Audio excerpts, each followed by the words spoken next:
篠宮ピコル出ます。シールド展開、開放準備。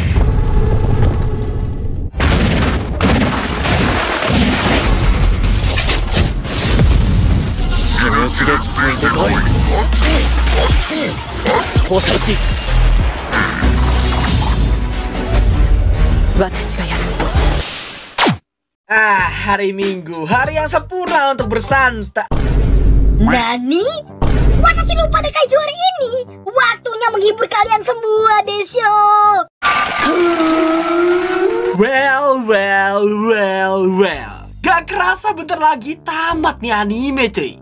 Eits, gua gak mau ada yang komen. Kapan season 3-nya, Bang? Cepet apa season 3-nya? Gak mau tahu, Bang. Semuanya diam. Yang komen gitu fix lu wibu kemarin sore, bocil berjenggot dan minus IQ. Gini loh ya, gengs. Gak semua anime langsung ada announce-nya setelah tamat. Banyak anime yang baru ada announce-nya setelah beberapa tahun tamat, cuy. Contoh Arifureta, baru ada announce season 1 keduanya setelah 2 tahun lamanya. Lagian nih ya, kalian yang wibu baru pasti nggak tahu perasaan kami yang sampai detik ini masih berharap keajaiban adanya NGNL season kedua kan. Tiap ada info hoax, tiap ada announce hoax lagi, pas sudah ada secerca cahaya hoax lagi. Capek gengs, capek banget nunggunya dari 2014 cuy. Sudahi curhatnya dan mari kita kembali ke laptop. Seperti biasa, video ini gua gabung dengan episode 8 dan 9. Yang udah nonton 2 episode itu, pencet aja menit episode 10 yang udah gua sediain di deskripsi atau pin komentar. Jangan lupa juga di subrek, like, dan aktifin lonceng notifikasi di bawah. Hype-nya jangan lupa, dan tanpa berlama-lama lagi, mari kita lanjutkan alur cerita anime Kaiju Hachigo season kedua.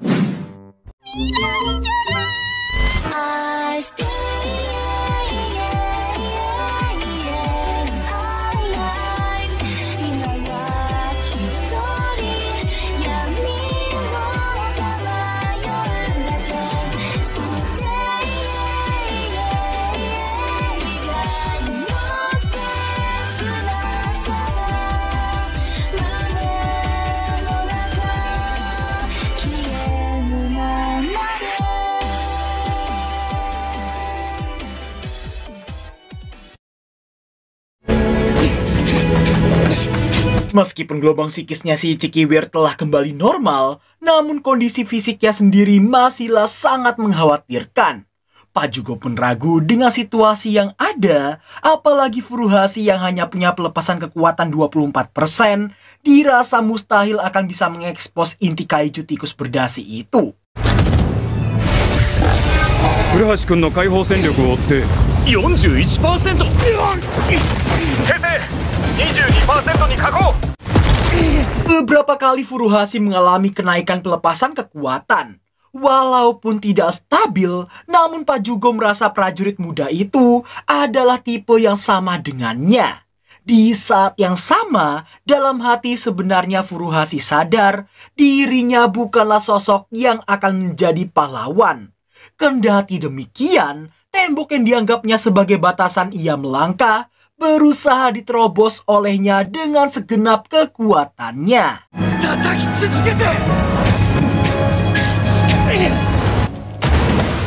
Mau sejauh apa dan mau sekuat apapun ia terhempas, Furuhashi tetap tidak menyerah sedikit pun.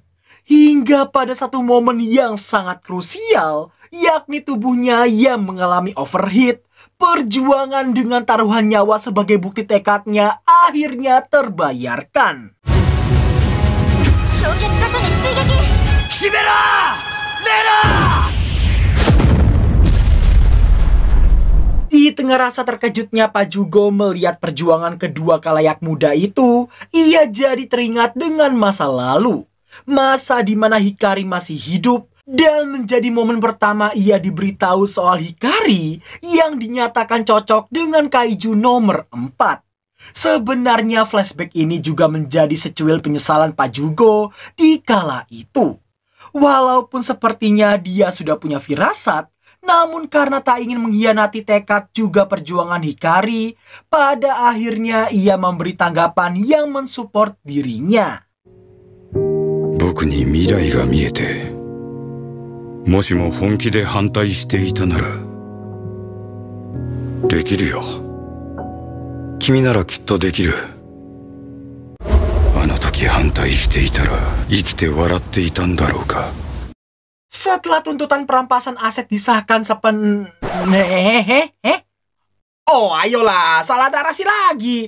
Mana mungkin Dewan Perwakilan Demi-human di Republik Isekai akan mensahkan tuntutan ini dong ya. Ingatlah adik-adik, salah satu syarat jadi Dewan Isekai ialah tidak tahu malu.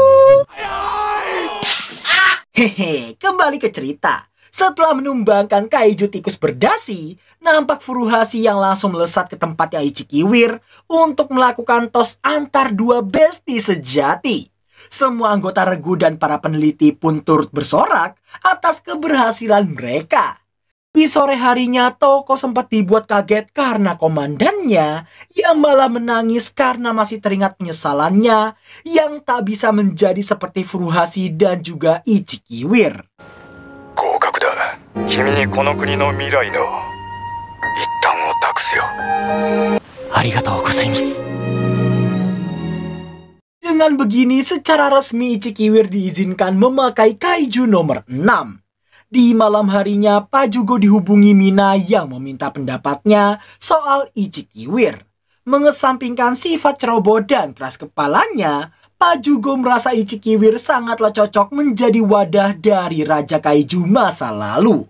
Sebagai komandannya, Mina sebenarnya juga menentang keras penggunaan kaiju nomor 6 kepada si Ichikiwir. Namun apa mau dikata, kepingan masa depan kini berada di tangannya. Pajugo sendiri menganggap takdir sangatlah aneh. Tidak hanya kemunculan Ichikiwir sebagai wadah Raja Kaiju yang pernah menghabisi rekannya di masa lalu, tapi juga kemunculan Furuhashi yang punya karakteristik yang sama dengannya. これはきっと生き残った僕の宿命だから。 Kabar tentang Ichikiwir yang diizinkan memakai kaiju nomor 6 pun langsung diberitahukan kepada seluruh divisi pasukan pertahanan yang lain. Kafka yang mendengarnya pun tadinya sangat menentang keras keputusan tersebut. Apalagi sosok yang akan mereka lawan nanti adalah kaiju nomor 9 yang bisa merebut kekuatan dari apapun yang ditelannya. Beruntungnya Kikoru berhasil menyadarkan dan juga meyakinkannya bahwa Ichikiwir tetaplah seorang pejuang seperti mereka. 私たちを舐めるな。レノだって戦士よ。私はさらにその上を行くまでよ。 Di malam harinya, nampak Kafka yang jogging sembari mengingat Ichikiwir yang semakin kuat seiring berjalannya waktu. Tak sepertinya ia memakai kekuatannya sendiri, Kafka merasa insecure karena selalu saja mengandalkan kaiju nomor 8 dalam dirinya. 自分の力で何か掴めたか。自分の力で誰か守れたか。必要とされているのは俺じゃなくて怪獣8号。 Di tengah renungannya itu, tiba-tiba aja dia dikejutkan oleh kedatangan wakil Hoshina. Dirinya pun menyindir Kafka yang dirasa masih berusaha merebut tempat di sisi komandan Mina darinya.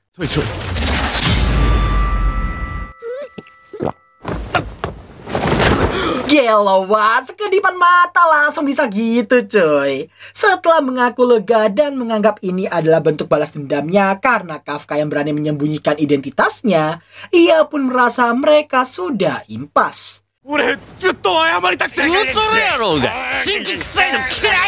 Pak Hoshina juga berterima kasih pada Kafka karena jika bukan karenanya yang rela membongkar identitasnya demi melindungi semua orang, pasti sekarang divisi ketiga mereka sudah tidak ada. Kemudian Hoshina yang sudah mendengar kondisi tubuh Kafka yang ada kemungkinan takkan bisa kembali jadi manusia, ia pun memintanya untuk menjalani kehidupan yang normal sedangkan dirinya akan menggantikannya menghabisi kaiju nomor 9. Meski Kafka juga sudah tahu tentang kondisi tubuhnya sendiri, namun dengan lantang ia menolak dikasihani. Apalagi dia sebenarnya juga ingin kekuatannya sendiri diakui oleh semua orang di divisi ketiga. Namun mengingat kekuatannya sebagai Kafka Hibino sangatlah menyedihkan, maka hanya ada satu jalan yang bisa ditempuh olehnya.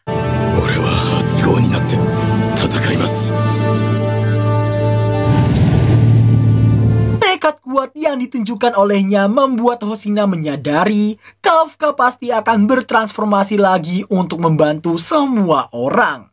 Dirinya bahkan merasa Kafka sepertinya tidak peduli dengan kehancuran apapun yang akan menimpa tubuhnya sendiri. Tak punya pilihan, pada akhirnya Hoshina mengajaknya ikut karena ia akan mengajarinya teknik bertarung. Setibanya mereka di kuil Ryunei, tempat mengenang para pejuang masa lalu yang berani melawan para kaiju, keduanya sempat berbincang tentang kaiju kuno di zaman Edo yang sempat menghanguskan banyak sekali wilayah di zaman itu.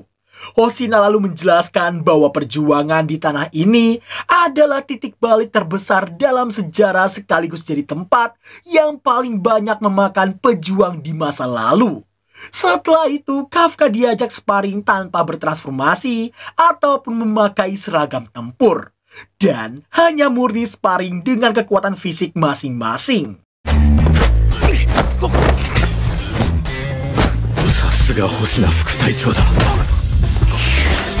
Mau berapa kali pun Kafka menyerang dan mau sekuat apapun tekadnya untuk bisa diakui, sayangnya gap kekuatan fisik di antara mereka terlalu besar.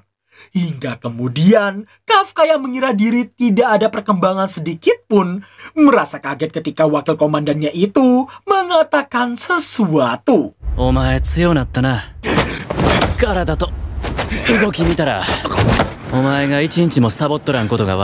Bukannya niat mau menghibur, tapi faktanya Hoshina menyadari Kafka yang tidak bersantai sedikit pun.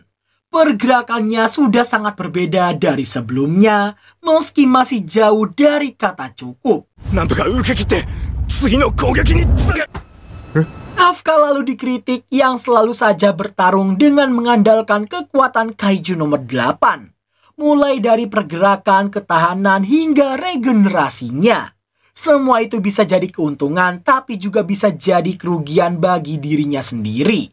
Itulah kenapa Kafka akan diingatkan tentang satu hal yang mustahil dilupakan olehnya.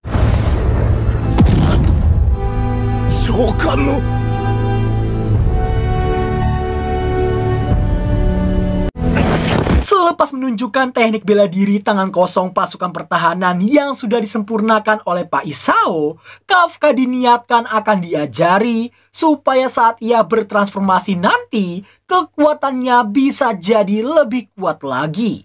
Kafka juga diingatkan bahwa lawannya bukan hanya kaiju nomor 9.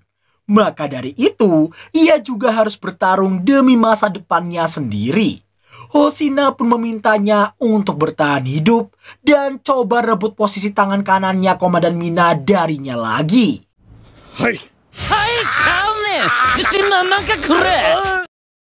Sebelum mereka kembali, Kafka sempat memberi hormat pada kuil Ryunei beserta para pejuang masa lalu yang dimakamkan di tempat itu. Namun di saat itulah Kafka mendapati sebuah pemandangan yang bisa membuat bulu kuduk berdiri seketika.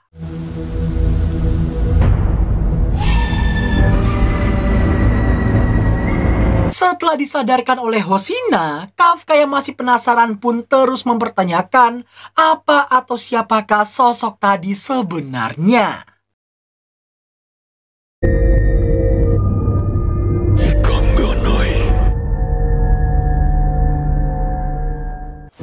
Setelah sparring dengan Hoshina dan melihat sosok misterius berzirah, keesokan harinya nampak Kafka yang sedang melatih teknik kakinya yang menjadi dasar seni bela diri pasukan pertahanan. Bermula dari kaki lalu dialirkan sampai ke tinjunya. Hoshina pun berniat mengajarinya 5 jenis langkah hingga dia mahir, baru lanjut ke tahap berikutnya. Dirinya akan kemari setiap 2 kali seminggu dan akan tahu jika Kafka sampai bolos latihan. Maklum gengs, 30 tahunan itu gak mudah loh ya. Di tengah tengah kakinya yang mengalami kram otot, Kikoru datang dan sempat dikira mau meledeknya yang berlatih teknik tangan kosong karena nggak bisa memakai satupun senjata. 武器使えないあんたにはぴったりかもね。これめっちゃきついんだぞ。知ってるわよ。パパもそれ毎日やってたから。 Ya kan Om, jangan suka seuzon dulu lah ya. Gak ada yang lebih tahu kesulitan latihan tadi daripada si Kikoru.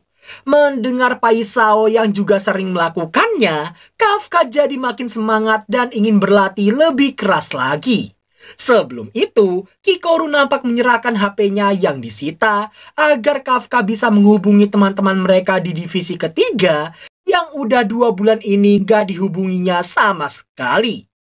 Shin lalu berpindah ke kamarnya. Di posisi ini, Kafka udah kayak bocil SMP yang pengen PDKT sama cewek incerannya. Tapi dia bingung, gelisah, dan bernegatif thinking. Apalagi terakhir kali dia melihat ekspresi mereka, hanya wajah asam yang sempat dilihatnya. Setelah Om Kafka menyalakan HP-nya...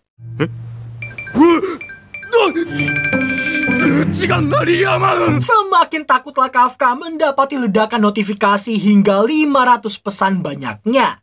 Ketakutan itu membuatnya tak bisa melakukannya, apalagi yang dirahasiakannya adalah fakta bahwa dirinya adalah sang kaiju nomor 8.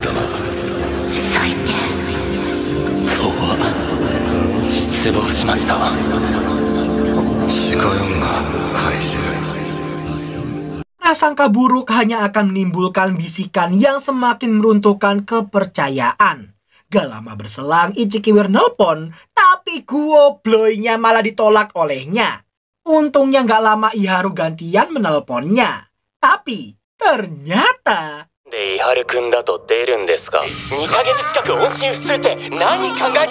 Kafka sempat ingin berdalih dengan beberapa alasan hingga akhirnya Ichikiwir bisa menebak bahwa HP-nya itu bisa kembali juga karena Kikoru yang pasti memohon pada atasan mereka. Sontak Kafka pun kaget dan hanya bisa beralasan lagi. Namun kali ini dia sadar dan akhirnya mengatakan apa yang tengah dirasakannya saat ini.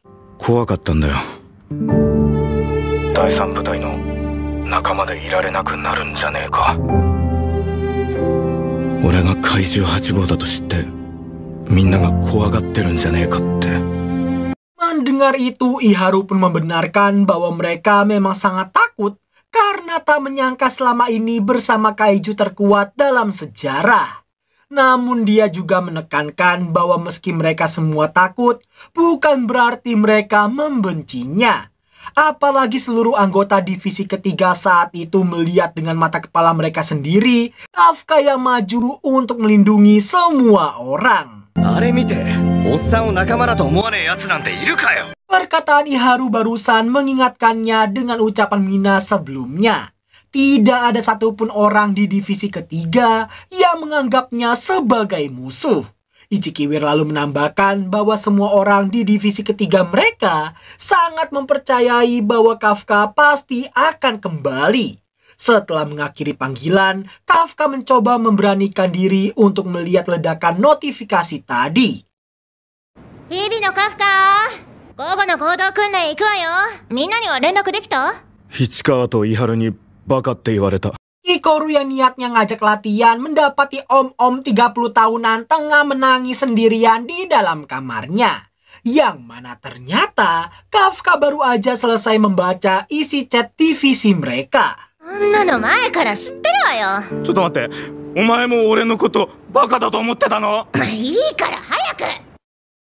Shin lalu berpindah menampilkan kondisi kesadaran Pak Isao yang semakin memudar. Mau sekeras apapun dia melawan dari dalam, sayangnya itu sangatlah sia-sia. Setelah beberapa kepompong menetas napak Jepang yang dilanda kepanikan massal akibat dari kemunculan beberapa kaiju misterius.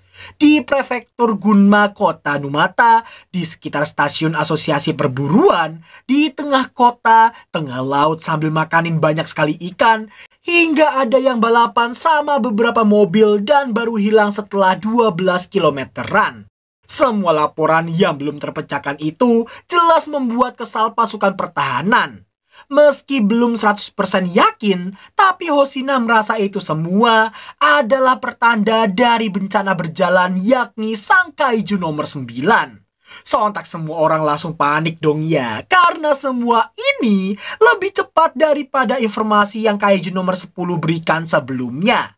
Mengetahui hal itu, mereka terpaksa mempercepat persiapan strategi pembasmian. Setelah Hasegawa memaparkan progres sejauh ini, sayangnya permintaan bantuan ke luar negeri masih jadi pertimbangan karena informasi politik serta data kaiju tak boleh sampai bocor ke negara manapun. Sedangkan di suatu negeri, jangankan kedua itu, orang data pribadi aja bisa sampai bocor. Setelah penjelasan seragam tempur kaiju nomor 1-nya si Narumi yang baru selesai disinkronisasi ulang, diketahui kaiju nomor 3, 5, dan juga 7 sedang dalam tahap pencarian kandidat pemakainya. Yang berarti strategi ini melibatkan semua kaiju bernomor yang negara mereka miliki. Sayang Pak Itami masih sangat ragu mengingat kekuatan kaiju nomor 9 yang bahkan mampu melampaui Pak Isao dan kaiju nomor 2-nya.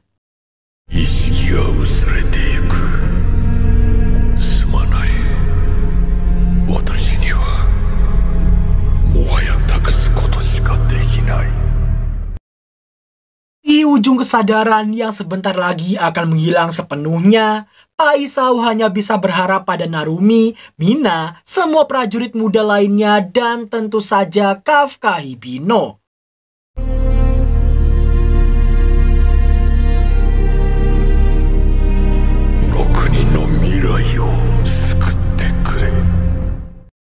Scene berpindah ke markas Ariake Rinkai lantai 13 bawah tanah. Nampak Kikoru yang diantar Narumi untuk mencoba peninggalan Hikari yang telah disesuaikan dengan karakteristik tubuhnya, yakni seragam tempur kaiju nomor 4. Papa no kataki o tori ni iku yo. Mama, shikara o kashite. Di saat yang sama, berita tengah mengabarkan sejak kemunculan para kaiju misterius, kasus kemunculan kaiju lainnya mulai berkurang. Keanehan itu membuat emak dari bocil yang dulu pernah diselamatkan Kafka takut jika semua ini adalah pertanda bencana yang lebih besar. Namun si bocil menenangkan sang ibu karena dia yakin si Om Kaiju pasti akan berhasil mengalahkan kaiju nomor 9. Sementara itu, markas bawah tanah tengah mengalami guncangan hebat akibat sparring yang dilakukan Kikoru dan juga Narumi. Di sisi lain, divisi 1 dan 3 sedang menjalankan latihan bersama. Setelah berhasil membuat wakil komandannya geser, Kafka jadi sangat jumawa saking senangnya. Melihat itu, Hoshina yang kesal pun meminta Kafka untuk gantian dengannya. Hari itu kondisi negeri sangatlah damai. Seolah nggak ada berita korupsi, seolah nggak ada kemunculan kaiju sama sekali. Kafka yang mau makan siang tadi sengaja mendapati Mina yang juga ada di atap. Tadinya sih Kafka mau balik ya, tapi keburu ketahuan duluan sama Mina. Setelah Mina mencairkan ketegangan, rupa-rupanya dia masih ingat dengan janji mereka dulu. So de arimasu na. Ima wa ii, kimi to watashi, 2 shika inai yo. Keduanya lalu sedikit bernostalgia tentang Kafka yang selalu saja datang menjemputnya saat ada sirine bahaya. Meski kadang malu, tapi Mina juga senang di saat yang sama. Gak cuma itu aja, bahkan Mina juga sadar bahwa meskipun tengah ketakutan, tapi Kafka selalu saja tersenyum untuk membuatnya tenang. Kaiju ga dete mo, kimi ga nanto ka shite kureru kiga shite, fushigi to kowaku nakatta. Sebelum pergi dari sana, Mina sempat memberitahu kini dirinya sudah jadi sangat kuat. Sangat kuat sehingga dirinya jadi tak perlu berlindung di belakang punggung Kafka lagi. Itulah kenapa Mina memintanya untuk tidak memikul semuanya seorang diri. Dirinya juga mengingatkannya soal janji mereka dulu yang akan menghabisi semua kaiju bersama-sama. Mendengar hal itu, sejenak Kafka terdiam sebelum akhirnya ia tersenyum seperti biasa. そうだな。先に戻る。変わってないな。無理してる時の笑顔も。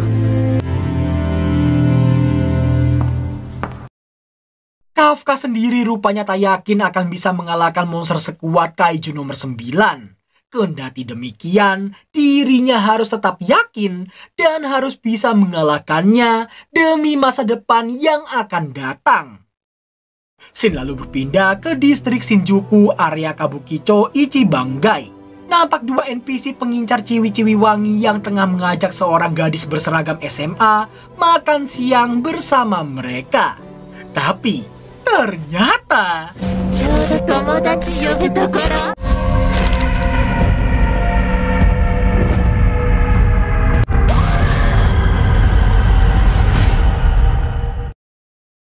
Shin beralih ke acara pernikahan putrinya Patok Kuda, sepunya regu pembersih bangkai kaiju.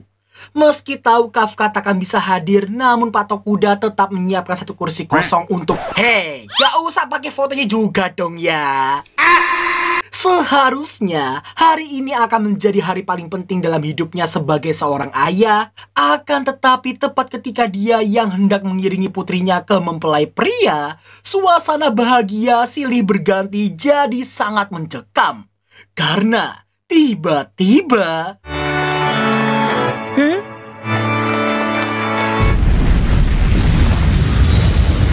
di saat yang sama, ruang monitor yang tadinya hanya menerima 1-2 laporan kemunculan kaiju, tiba-tiba harus dibuat sangat shock begitu melihat kemunculan banyak sekali kaiju di penjuru kota Tokyo.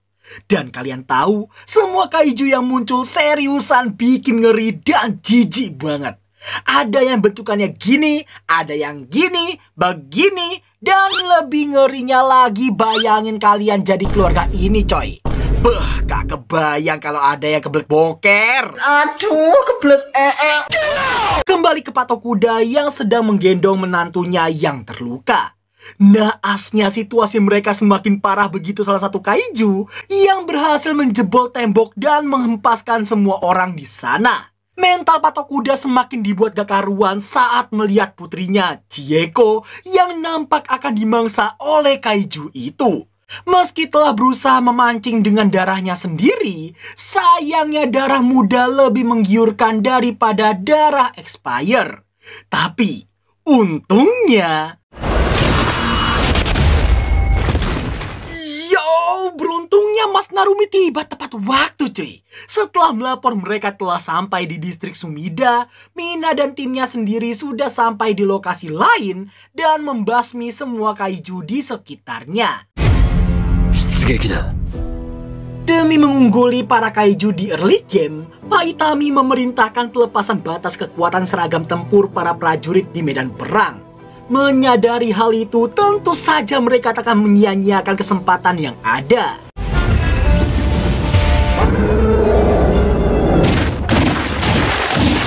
Gelo, auranya lebih MC daripada sang MC nggak sih? Narumi lalu meminta laporan situasi pada Pak Hasegawa, di mana ternyata ada laporan baik dan laporan buruk di saat yang sama. Untuk laporan baiknya ialah berkat kolaborasi divisi 1 mereka dengan divisi 3-nya Mina, evakuasi warga jadi bisa lebih cepat diatasi. Namun laporan buruknya ada hubungannya dengan permintaan bantuan ke divisi lain. Karena ternyata tidak hanya kota Tokyo saja yang mengalami kemunculan kaiju serentak seperti ini. Kota Himeji yang dilindungi oleh Komandan Divisi 6 sekaligus abangnya si Hoshina, Hoshina Soichiro, kota Hyogo, Osaka, Kanazawa, dan beberapa kota besar lainnya juga berada dalam situasi yang sama. Anehnya lagi, kemunculan para kaiju selalu menargetkan fasilitas penting seperti pembangkit listrik, gedung DPR, dan pusat transportasi. Bang Kaiju, kita butuh kalian dong, hancurin gedung yang ini dong. Mendengar hal itu, jelas Narumi langsung bisa nebak ini semua pasti didalangi oleh Pak Mulyo. Ini semua pasti didalangi oleh kaiju nomor 9. Intinya mah mereka nggak bisa ngarepin bantuan dari divisi lain. Lah, ngapain harus ngarepin mereka ya? Tinggal basmi sendiri aja kok repot si Om Hase. Sementara itu di markas Ariake Rinkai area utara, nampak Pak Itami dan para peneliti yang tengah menyiapkan Kikoru yang kini sudah resmi mengenakan seragam tempur Kaiju nomor 4. Melihat sosoknya membuat Pak Itami seolah merasakan Hikari telah terlahir kembali. Setelah semua persiapan beres, Kikoru yang kini berada di dalam sebuah kapsul bermotor nampak meneguhkan tekad supaya bisa menjadi master yang layak seperti sang ibu.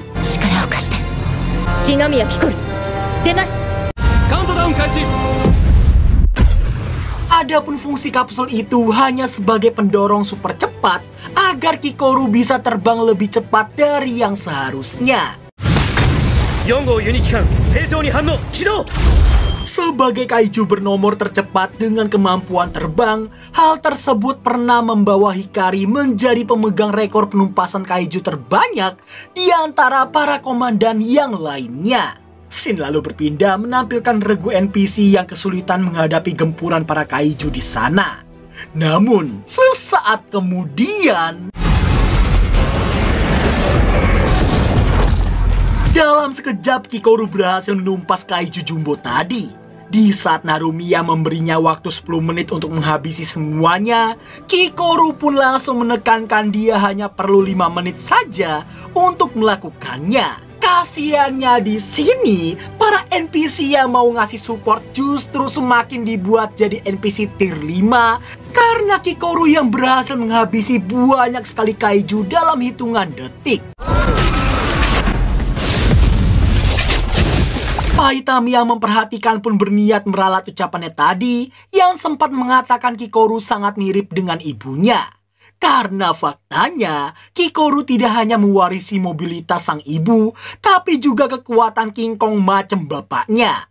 Oleh karena itulah fix dia mirip kedua orang tuanya. Setelah Kikoru selesai dengan areanya sendiri, kini kita pun diperlihatkan satu sosok yang telah memakai seragam tempur dari sosok kaiju prototype yang gak lain adalah kaiju nomor 10.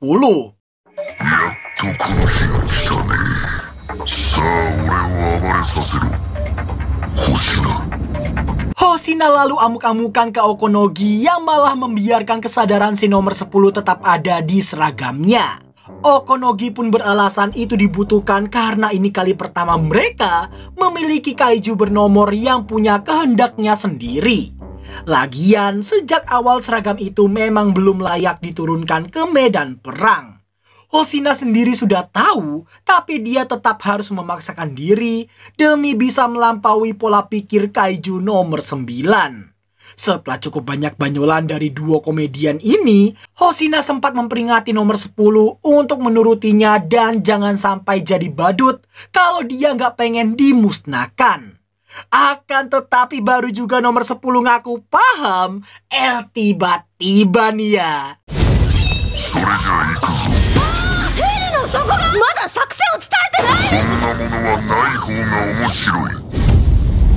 Udahlah ngerusak helitrotter di lalanya si kampret itu, malah sengaja turun tepat di tengah-tengah gerombolan kaiju. Lebih dongoknya lagi ketika Hoshina yang baru selesai menganalisa situasi dan menentukan strategi terbaik, bisa-bisanya si nomor 10 malah bertindak sebaliknya. Mau sekeras apapun Hoshina berpikir, sayangnya nomor 10 selalu saja bertindak seenak jidatnya. Alhasil Bang Hoshina harus terhempas ke dalam gudang dan langsung terkepung oleh banyak sekali kaiju.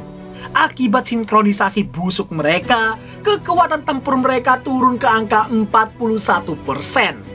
Meski Okonogi telah memintanya untuk mundur dulu, sayangnya situasi saat ini membuatnya mustahil bisa mundur dari sana. Lalu, yang terjadi?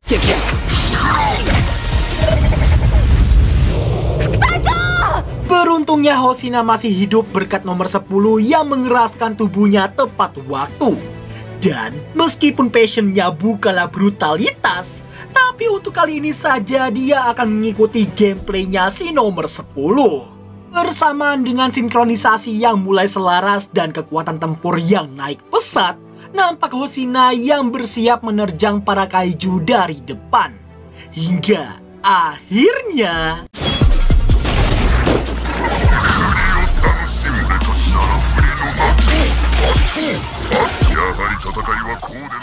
Dengan bangga nomor 10 menyatakan strategi terbaik ialah menerjang para kroco dari depan. Karena pertarungan memang harus intens seperti ini.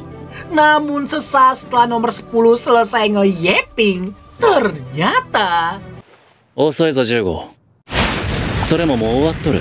死ぬ気でついてこい。 setelah sedikit banyolan, keduanya pun langsung melesat ke area landasan pacu. Di lain sisi, Okonogi hanya bisa ternganga saat peneliti lain ngasih tahu kekuatan tempur mereka berdua masih terus naik ke angka 67%. Biar gak nganggur, Hoshina akan diam dan menyuruhnya untuk menangkis serangan mereka. Merasa tertantang, dengan senang hati nomor 10 langsung menerimanya.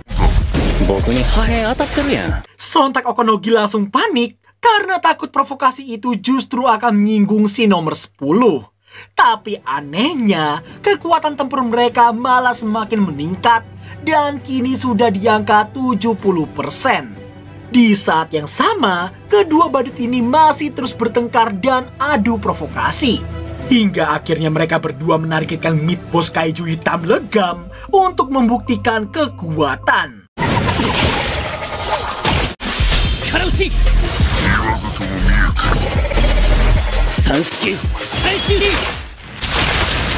Dengan kombinasi yang sangat selaras, keduanya mampu menumpas banyak kroco sekaligus. Hoshina sendiri merasa aneh karena biasanya dialah yang membukakan jalan, tapi kini malah dia yang dibukakan jalan. Di saat Hoshina yang terlihat akan menggunakan jurus ke-6-nya, seketika itu nomor 10 langsung ingat tentang jurus ini. Dan barulah dia sadar, di balik kekuatan dahsyat jurus ke-6-nya Hoshina, terdapat resiko yang sangat besar karena setiap otot-ototnya itu seperti dirobek paksa.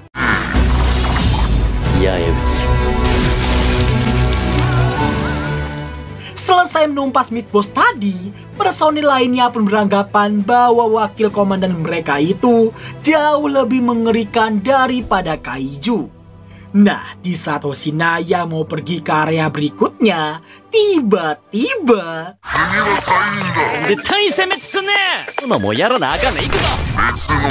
ruang monitor yang memperhatikan pun hanya bisa menghela napas dan mewajarkan sebutan nomor 10 sebagai seragam tempur komedian.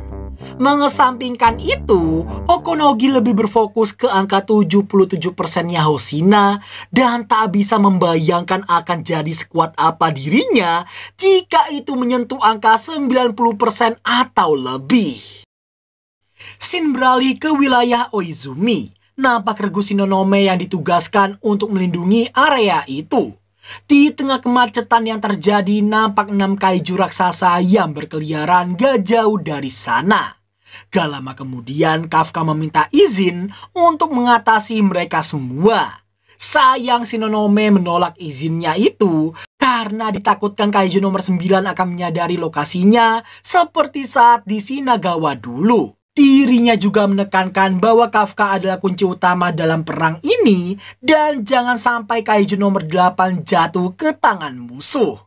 Di tengah kondisi yang sangat genting, tiba-tiba Mina menghubungi semua personil di area sekitar karena sepertinya dia hendak menggunakan tembakan artileri.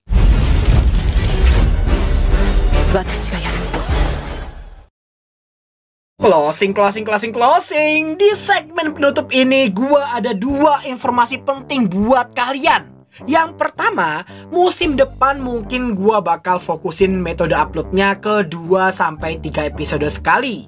Biar WAM 2 nggak perlu gabung video kayak musim ini cuy. Kesalahan gua sebenarnya cukup sederhana ya.